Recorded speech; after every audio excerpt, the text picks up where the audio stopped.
Halo, Assalamualaikum warahmatullahi wabarakatuh. Selamat pagi. Ketemu lagi dengan saya di mata kuliah kewarganegaraan pada bab yang ke-8 di pertemuan yang ke-15. Nah, pada pertemuan kali ini kita akan belajar mengenai konsep wawasan Nusantara. Sebelumnya, saya berharap semoga kalian semua masih selalu dalam keadaan sehat sehingga kalian bisa tetap beraktivitas dan mengikuti kuliah ini dengan tetap semangat. Baiklah adik-adik mahasiswa, mari kita mulai dari pengertian wawasan Nusantara. Apa sih wawasan Nusantara itu? Nah, wawasan Nusantara ini merupakan wawasan nasional bagi bangsa Indonesia. Wawasan Nusantara ini juga bisa disingkat menjadi Wasantara. Nah, kita bisa mengartikan juga bahwa wawasan Nusantara ini adalah cara pandang dan sikap bangsa Indonesia terhadap diri dan lingkungannya dengan mengutamakan persatuan dan kesatuan bangsa serta kesatuan wilayah dalam penyelenggaraan kehidupan berbangsa dan bernegara. Nah, wawasan Nusantara ini tentunya sangat penting dan menentukan keberhasilan suatu bangsa dalam mencapai tujuannya.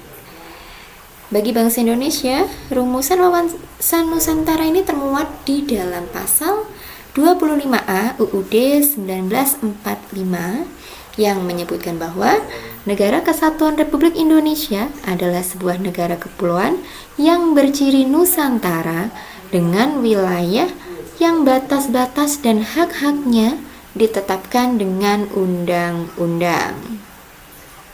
Berbicara tentang Wasantara atau wawasan Nusantara, tentunya kita juga harus mengetahui Indonesia itu adalah sebuah negara yang sangat kaya. Indonesia berupa negara kepulauan dengan jumlah 17.508 pulau. Luas wilayahnya sebesar 5.192 juta kilometer dengan perincian luas daratan 2.027 juta kilometer dan laut seluas 3.166 juta kilometer. Indonesia memiliki iklim tropis dengan dua musim, yaitu musim kemarau dan musim hujan.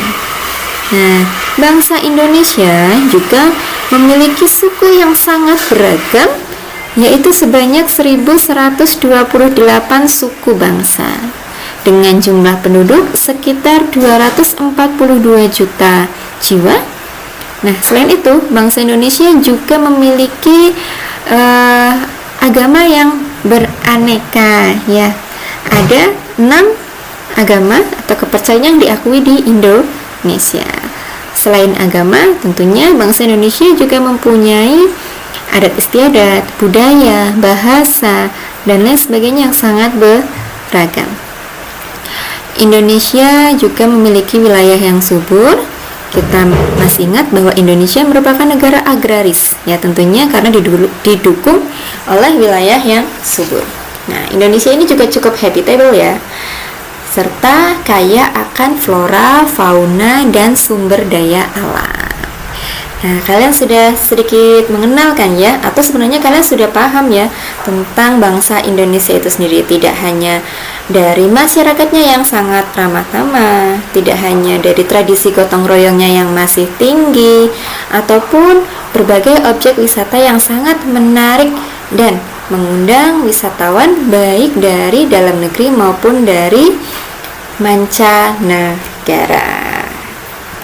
Belajar wawasan Nusantara atau Wasantara ini tentunya kita tidak lepas dari asal muasal atau historinya kenapa ada konsep wawasan Nusantara.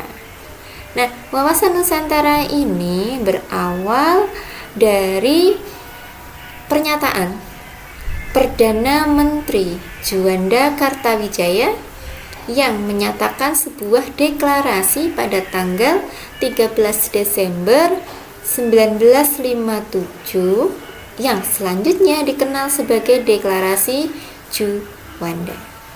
Adapun Deklarasi Juanda ini mempunyai isi pokok yang menyatakan bahwa Lebar laut teritorial Indonesia yaitu sejauh 12 mil yang dihitung dari garis yang menghubungkan pulau terluar Indonesia. Jadi Indonesia ini menjadi satu kesatuan wilayah. Nah, deklarasi Juanda tersebut juga menegaskan bahwa laut bukan suatu pemisah tetapi sebagai penghubung pulau-pulau yang ada di Indonesia. Oke, selanjutnya kita lihat dari sisi sosiologis. Keadaan sosiologis masyarakat, keberlangsungan penjajahan yang memecah belah bangsa telah melatar belakangi tumbuhnya semangat dan tekad masyarakat untuk bersatu dalam satu nasionalitas, satu kebangsaan, yaitu bangsa Indonesia. Nah, semangat bersatu ini pada awalnya adalah bersatu dalam berjuang membebaskan diri dari penjajahan. Selanjutnya, bersatunya adalah dalam suatu wadah kebangsaan Indonesia. Nah, tentunya semangat kebangsaan ini harus tetap dipupuk dan menjadi bagian dari wawasan Nusantara agar bangsa Indonesia tidak lagi terpecah-pecah. Bisa dipahami ya? Oke, berdasarkan historinya dan juga kondisi sosiologis dari bangsa Indonesia yang mendorong adanya konsep wawasan Nusantara, tentunya kita jadi memahami bahwa wawasan Nusantara ini sangat penting bagi bangsa Indonesia. Secara politis, adanya kepentingan nasional supaya bangsa Indonesia tetap utuh. Ini mendorong adanya wawasan Nusantara. Nah, kepentingan nasional itu berupa cita-cita dan tujuan bangsa Indonesia. Kepentingan nasional merupakan turunan lanjut dari cita-cita nasional, tujuan nasional maupun visi nasional.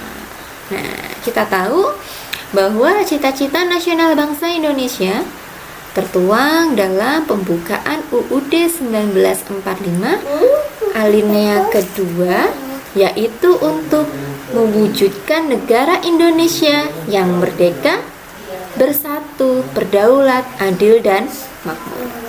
Sedangkan tujuan nasional bangsa Indonesia sebagaimana tertuang dalam pembukaan UUD 1945 alinea 4 yang salah satunya adalah melindungi segenap bangsa Indonesia dan seluruh tumpah darah Indonesia.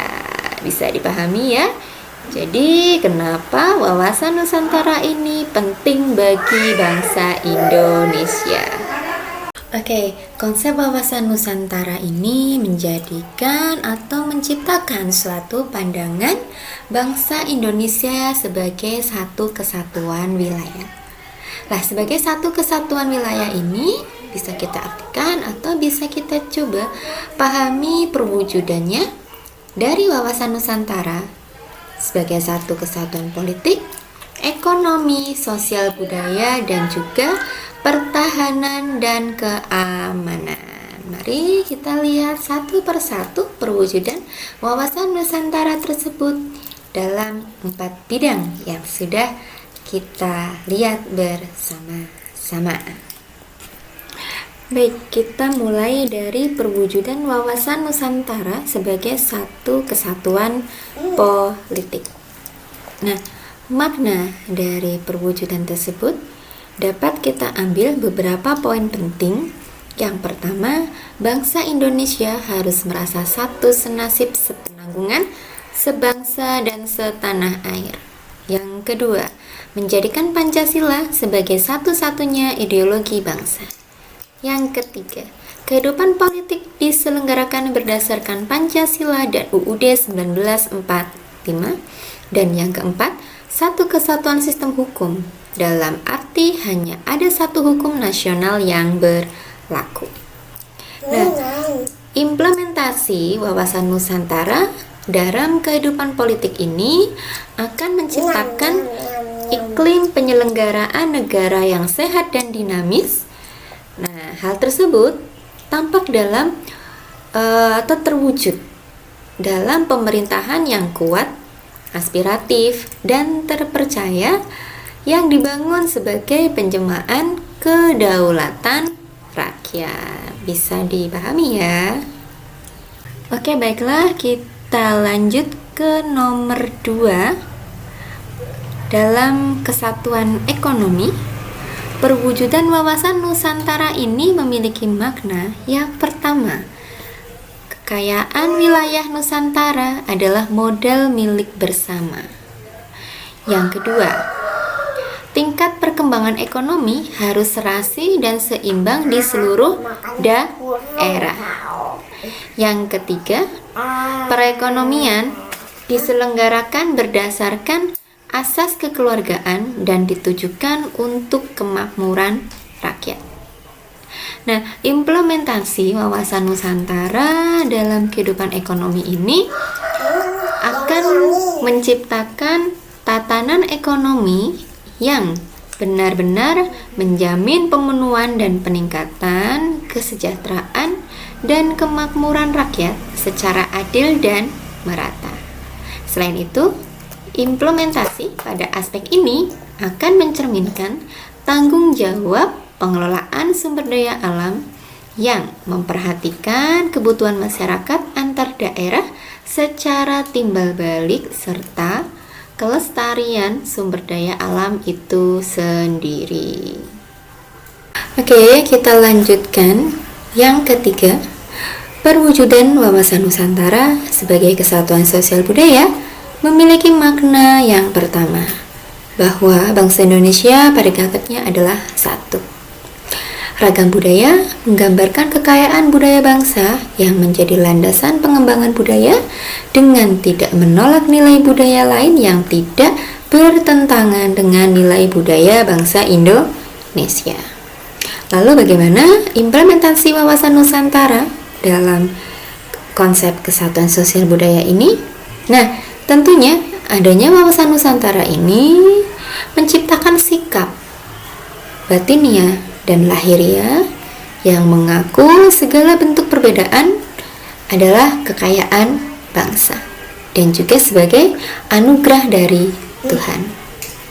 Selain itu, konsep wawasan Nusantara ini juga akan menciptakan kehidupan masyarakat dan bangsa yang rukun, bersatu tanpa membedakan suku, asal-usul, agama, kepercayaan, golongan, status sosial, dan lain sebagainya. Budaya Indonesia tidak menolak nilai budaya asing asal tidak bertentangan dengan nilai budaya bangsa kita.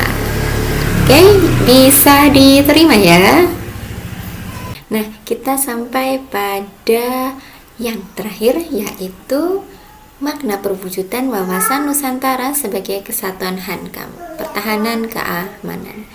Nah, dalam konsep ini, wawasan Nusantara memiliki makna yang pertama, bahwa ancaman terhadap satu daerah pada hakikatnya merupakan ancaman seluruh daerah. Yang kedua, bahwa tiap-tiap warga negara mempunyai hak dan kewajiban membela negara. Implementasi dalam kesatuan hankam ini ya akan menumbuhkan kesadaran cinta tanah air dan bangsa, yang lebih lanjut akan menciptakan kesadaran bela negara. Ya, kesadaran dan sikap cinta tanah air serta bela negara ini menjadi modal utama yang akan menggerakkan partisipasi seluruh warga negara Indonesia dalam menghadapi setiap bentuk ancaman.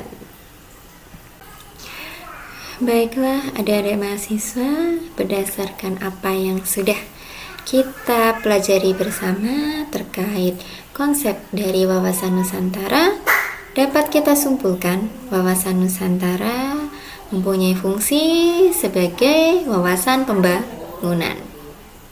Artinya, pembangunan nasional hendaknya mencakup pembangunan dalam bidang politik, ekonomi, sosial budaya, dan juga pertahanan keamanan secara terpadu, utuh, dan menyeluruh. Kita sebagai generasi muda tentunya harus paham, harus mencintai bangsa kita sendiri.